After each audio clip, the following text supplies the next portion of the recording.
We know that our Western colleagues in the Security Council have scheduled immediate stakeout in connection with the events in Tskhinval in August 2008. Before they will try to impose on you the Western interpretation of those events, we would like to provide you with an objective assessment. Our Western colleagues persist in requesting discussions of an issue that has nothing to do with the Security Council's mandate and brings no added value to its work. In August 2008, the residents of Tskhinval were attacked by the Georgian military of the madman Saakashvili regime. An armed assault against South Ossetia cynically violated an international agreements on the peaceful settlement of the conflict between Georgia and South Ossetia. The sleeping city of Tskhinval came under massive artillery fire, after which units of the Georgian Army's ground forces and special forces of the Georgian Interior Ministry entered the city. At the same time, an attack was launched against the positions of the Russian peacekeepers. These criminal acts resulted in numerous casualties among the residents of South Ossetia and Russian military personnel.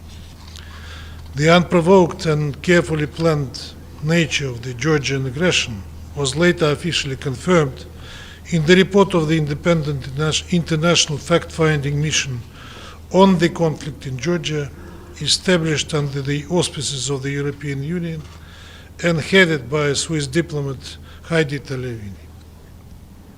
Recently, a domestic political scandal erupted in Georgia following a statement by former Defense Minister Georgy Boramidze, who was an associate of Mr. Saakashvili and by no means a dove of peace. He spoke about war crimes committed by the Georgian side during the conflict in Abkhazia in the early 90s, saying that the Georgians took no prisoners. Given the continued direct threats to the lives of Russian citizens in South Ossetia, the Russian leadership, acting in accordance with Article 51 of the UN Charter, decided to launch an operation to compel the Georgian side to make peace. This also saved the South Ossetian people from being eliminated.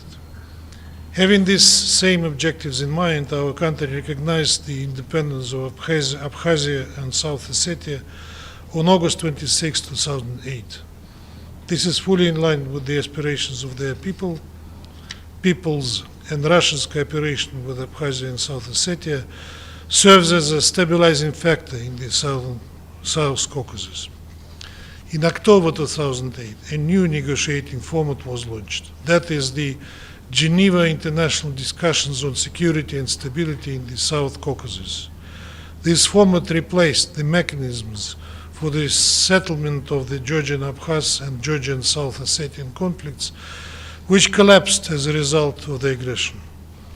The principal objective of the Geneva International Discussions was to ensure the security of Abkhazia and South Ossetia by maintaining direct dialogue between the two republics and the Georgian side.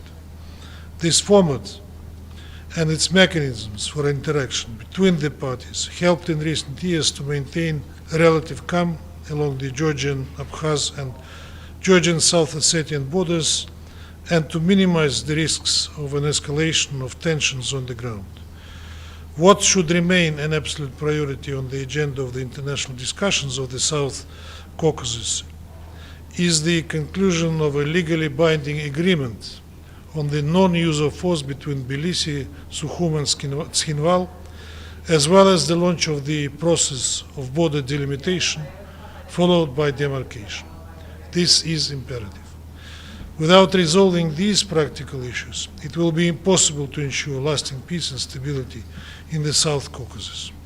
At the same time, we regret to note that these remain factors affecting the Geneva, there remain factors affecting the Geneva negotiating process and posing a genuine threat to security in the entire South Caucasus region.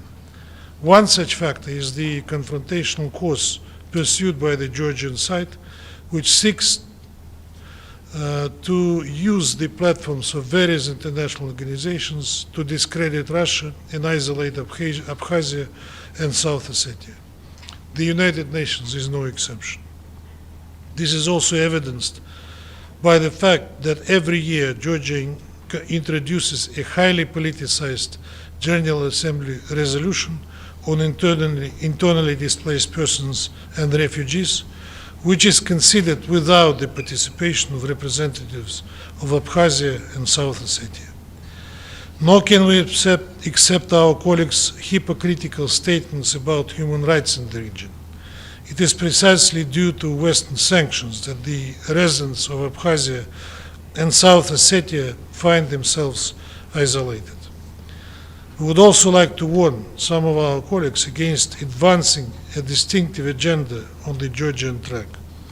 Attempts by the EU to interfere in the country's domestic political situation, as well as to drag Tbilisi into NATO, will not lead to anything good. Georgia's current pragmatic leadership is well aware of this. Russia is guided by the interests of preserving and strengthening security in the region. We stand ready to continue engaging with those who care about the fate of the South Caucasus. We are also prepared to provide comprehensive assistance in promoting dialogue between Tbilisi, Sukhum, and Tskhinval, with a view of establishing lasting peace and resolving the problems in the region they all share. Thank you.